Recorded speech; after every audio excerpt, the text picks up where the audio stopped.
नमस्कार, स्वागत है आपका अपने चैनल सिस्टम न्यूज 2.2 में। दोस्तों, पवन सिंह ने शुरू के बांधा समा लगातार ला रहे हैं एक से बढ़कर एक देवी गीत।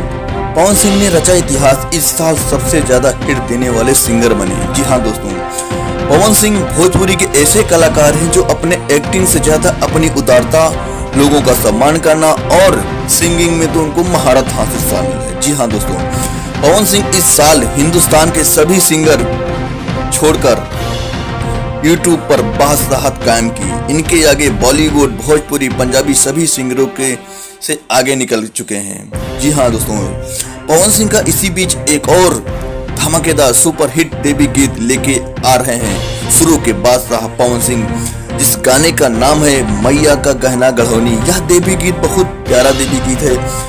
इसको अपने कलमों से सजोया है लेखक विनय बिहारी ने और इस प्यारे देवी गीत के म्यूजिक दिए हैं छोटू रावत और इस गाने के अपने मुख से गाया हुआ है पवन सिंह। दोस्तों, यह गाना आपको सृष्टि म्यूजिक चैनल से देखने को मिलेगा। दोस्तों, इस गाने को एक बार जरूर सुने, आपका मन मुग्ध कर देगा यह गाना। दोस्तों, अगर आप पवन सिंह के फैन हैं तो आप चैनल को सब्सक्राइब करके आशीर्वाद दें और वीडियो को देखकर एक लाइक करके प्यार दीजिए। दोस्तों, धन्यवाद वीडियो देखने के लिए। नमस्कार, जय हिंद, जय भारत।